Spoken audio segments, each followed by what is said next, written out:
मैं Amit Kumar 200 million study में आपका स्वागत करता हूं। आज हम देखने वाले हैं 2021 के बीच सीटिंग पार्ट 3 देखने वाले हैं। पार्ट 2 तक याद रखिएगा, 60 तक प्रश्न हो चुका है। ओके, हम 61 नंबर क्वेश्चन देखते हैं। बोलता है कि सिल्वर क्लोराइड का रंग होता है, तो आपको मैं सूत्र बता सकूँ। सिल्वर क्लोराइड के AgCl होता है, ठीक है ना, जो कि कैसा होता है तो श्वेत होता है। तो इसका जो राइट आंसर हो जाएगा वो ऑप्शन नंबर क्या हो जाएगा, डी हो जाएगा, श्वेत। ओके, और कार्बन का पूछेगा तो याद रखिए कैसा होता है तो काला होता है। चलिए हम अगले प्रश्न की ओर बढ़ते हैं।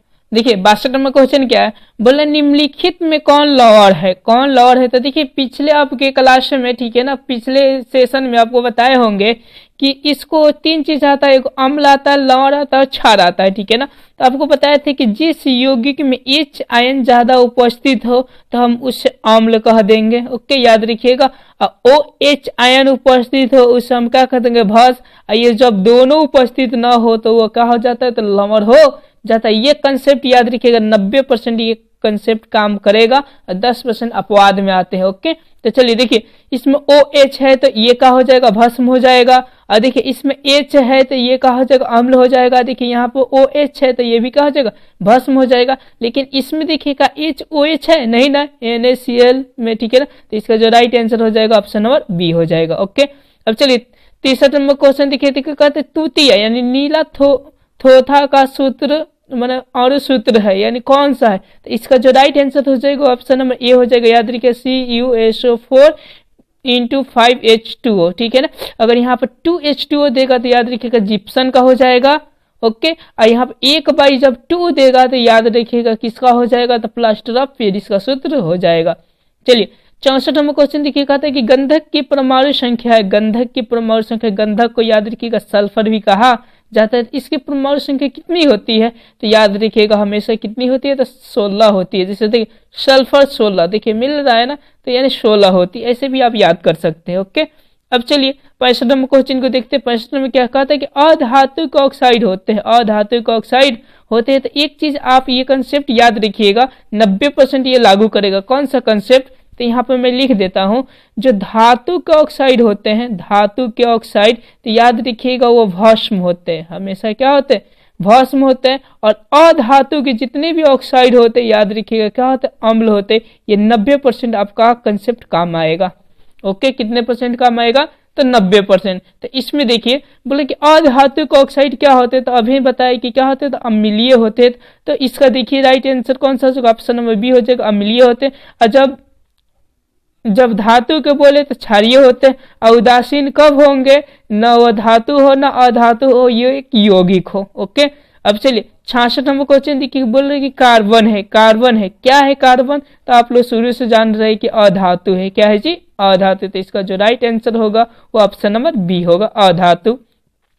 अब चलिए 67 नंबर क्वेश्चन क्या कर रहा है कि निम्न में से कौन सा असंतृप्त हाइड्रोकार्बन है।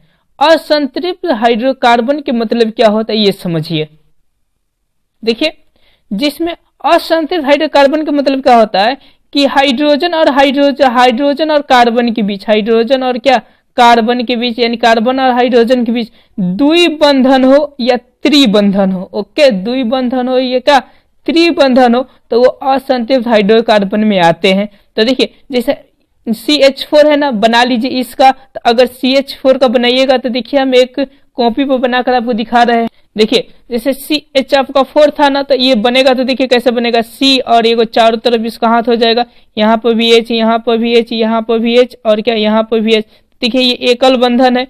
उसी तरह दूसरा का जो ऑप्शन है C2H6 है, तो देखिए ये भी बनाइएगा तो देखिए C दूगो, एगो और दूगो, ठीक है ना, 6 गो हाइड्रोजन करना है। तो देखिए ऐसे कर देंगे तो कितने को हो जाएगा, 6 गो, एगो दूगो तीन गो चार गो 5 गो एगो 6 गो, यानी H H H H। तो देखिए ये भी एक बंधन है। तो एक बंधन वाले याद रखिएगा संतृप्त कहलाते हैं। क्या कहलाते हैं, संतृप्त कहलाते हैं। और जब द्विबंधन वाले आ जाते हैं, अब देखिए दूसरा का क्या है जी, C2H4 है, क्या है जी C2H4 है। तो इसको देखिए C दूगो, ठीक है ना। अब देखिए H 4 गो कवर करना है, यानी एगो दूगो तीन गो एगो को गो 4 गो। लेकिन कार्बन के याद रखिएगा बंधन को होता है 4 गो होता है, तो 2 गो हो गया तो 2 गो होगा, ठीक है ना। देखिए यहाँ पर भी H, यहाँ पर भी H, यहाँ पर भी H, यहाँ पर भी H, ठीक है ना। तो देखिए द्विबंधन आया ना, जब द्विबंधन आ जाता है तो असंतृप्त या देखिए उसको हम क्या बोलते हैं, देखिए यही आपका क्या होगा, राइट आंसर होगा ऑप्शन नंबर सी हो जाएगा, C2H5, ठीक है ना।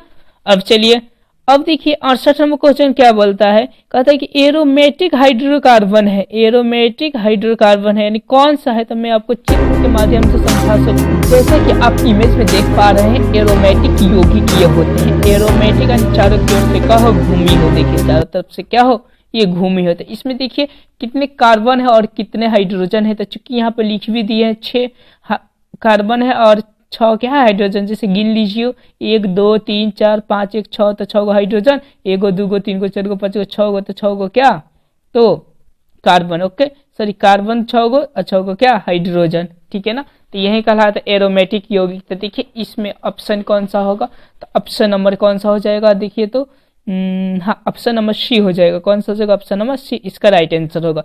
चलिए 59 नंबर क्वेश्चन को देखते हैं। बोलते कि निम्नलिखित में कौन अक्रिय गैस है, अक्रिय, ठीक है ना, अक्रिय का मतलब जो क्रिया नहीं करता है, ठीक है ना, तो कार्बन तो क्रिय है, चांदी भी क्रिया, हाइड्रोजन भी क्रिया, ठीक है ना। तो इसका जो राइट आंसर हो जाएगा ऑप्शन नंबर क्या हो जाएगा, बी हो जाएगा, हीलियम। तो मैं आपको बता सकूँ कि कौन कौन अक्रिय गैस होते हैं, तो आपका होते हैं हीलियम होता है, नियोन होता है, आर्गोन होता है, क्रिप्टॉन होता है, जेनॉन होता है और कौन सा होता है, रेडॉन होता है। ये अक्रिय गैस होते हैं, या तो इसको नोबल गैस भी कहा जाता है। चलिए 17 नंबर क्वेश्चन देखिए, 17 नंबर क्या बोल रहा है कि निम्न में कौन उपधातु है, कौन उपधातु के मतलब दोनों गुण पाया जाता हो, तो ये कॉपर तो ये धातु हो गया, निकेल भी धातु हो गया, ठीक है ना। सबजेनियम सॉरी इसका जो नाम होगा Sb के एंटीमनी होगा, ओके इसके मतलब कि लोहा। तो इसका जो राइट आंसर हो जाएगा ऑप्शन नंबर सी हो जाएगा, एंटीमनी, जिसको Sb से सूचित किया जाता है। अब देखिए 71 नंबर क्वेश्चन की पौधों में श्वसन होता है, पौधों में श्वसन होता है तो किन के माध्यम से होता है, ठीक है ना। तो जैसे मैं चित्र, जैसा कि आप इमेज देख पा रहे हैं, देखिए श्वसन की जो क्रिया होता है जड़ों से होता है, तनों से भी होता है, इसके जो पत्ता होता है पत्ता से भी होता है, मैंने हर एक अंग से क्या होता है, श्वसन की क्रिया होता है। हाँ इतना याद रखिएगा, ये श्वसन की क्रिया में O2 लेता है और CO2 छोड़ता है, ठीक है ना। ये हो सकता है कि आप पहली बार सुनते होंगे, ठीक है ना, कि O2 लेता है और CO2 छोड़ता है। कभी मौका मिलेगा तो बहुत अच्छा से आपको कंसेप्ट समझा दिया जाएगा कि हाँ O2 लेता है और CO2 छोड़ता है, ठीक है ना। तो देखिए तो इसका जो राइट आंसर हो जाएगा, देखिए जड़ से भी, पत्तियों से भी, तनों से भी, ठीक है ना। तो इसका जो राइट आंसर होगा ऑप्शन नंबर डी हो जाएगा, इनमें से सभी। चलिए 72 नंबर क्वेश्चन को देखते हैं। देखिए 72 नंबर क्वेश्चन क्या कहते हैं कि निम्न में स्वपोषी कौन है। स्वपोषी का मतलब मैं आपको बता सकूं कि जो भोजन खुद से बना लेते हैं, ठीक है ना, तो कौन है। तो देखिए आपका हरे पेड़ पौधे, मछली, कीट, अम्बीबा। तो इसका जो राइट आंसर होगा वो ऑप्शन नंबर क्या हो जाएगा, ए हो जाएगा। हरे पौधे क्या कर लेते हैं, तो बना लेते हैं। अब चलिए 73 नंबर क्वेश्चन देखते हैं कि कहते हैं कि कौन सी बीमारी श्वसन तंत्र से संबंधित है, श्वसन तंत्र से क्या है, संबंधित है। तो इसका जो राइट आंसर हो जाएगा ऑप्शन नंबर कौन सा हो जाएगा, बी हो जाएगा, ठीक है ना। निमोनिया, कौन सा श्वसन तंत्र से बीमारी संबंधित है, तो निमोनिया क्या है। अब चलिए 74 नंबर देखिए, सॉरी हाँ 74 नंबर क्वेश्चन देखिए कि एंड्रोजन है, एंड्रोजन है ये क्या है। देखिए ऑप्शन क्या है इसका, तो पहला है नर हार्मोन, मादा हार्मोन, पाचक रस और इंजाइम। तो मैं आपको समझा सकूं चित्र के माध्यम से कि एंड्रोजन क्या होते हैं, ठीक है ना। तो देखिए चित्र थोड़ा ध्यान से देखिए, ठीक है ना, कि एंड्रोजन होते क्या है, ठीक है ना। जैसे ये जो होता है ना भाग, ठीक है ना, ये वाले, ओके। तो देखिए यहीं पे क्या पाया जाता है, तो एंड्रोजन चीजें पाई जाती है। कौन सा पाई जाती है, एंड्रोजन पाई जाती है, जो कि पुरुष का क्या होते हैं, तो हार्मोन होते हैं। तो इसका जो राइट आंसर हो जाएगा वो ऑप्शन नंबर, तो इसका जो राइट आंसर हो जाएगा वो ऑप्शन नंबर क्या हो जाएगा, ए हो जाएगा, नर हार्मोन। और याद रखिएगा एंड्रोजन में ही आपका टेस्टोस्टेरोन हार्मोन्स पाए जाते हैं, ओके समझ में आ रहा है ना। अब चलिए अब देखते हैं 75 नंबर क्वेश्चन क्या है, कहे कि रुधिर चाप नियंत्रण होता है। रुधिर चाप किसके द्वारा नियंत्रण होता है, ठीक है ना। तो इसका जो राइट आंसर हो जाएगा वो याद रखिएगा एड्रिनल हो जाएगा। किसके द्वारा होता है रक्तचाप, तो एड्रिनल के द्वारा होता है।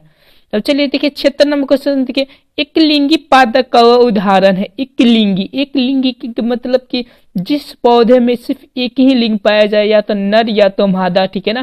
तो देखिए इसका जो राइट आंसर हो जाएगा वो पपीता हो जाएगा।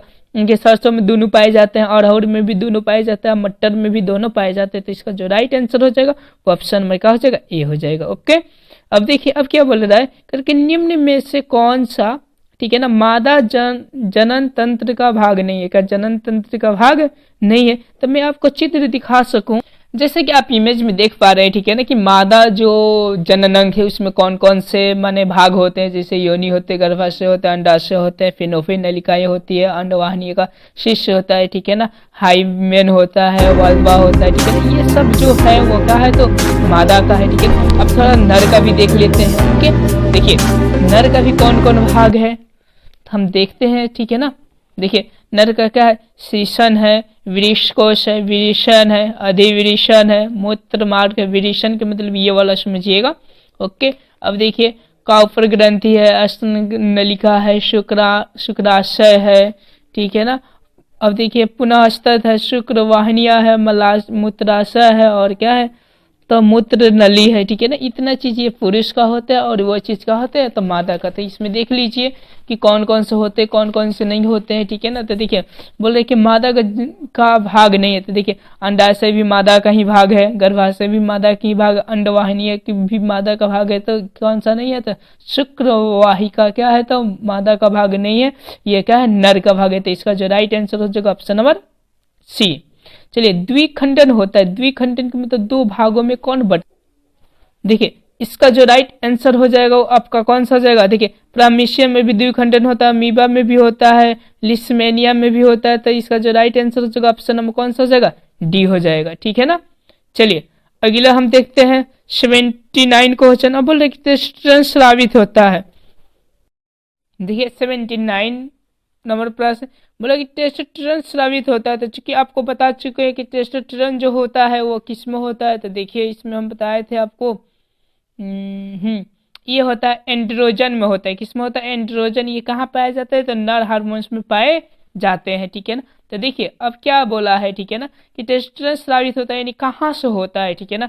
तो आप जानते हैं कि विरीक्षण से होता है। कहाँ से होता है जी, विरीक्षण से। विरिक से तो जानते हैं किडनी होता है, अंडाशय से तो ये तो मादा का भाग है, ग्रंथि थायराइड का होता है, ठीक है। तो इसका जो राइट आंसर होगा ऑप्शन नंबर ए होगा।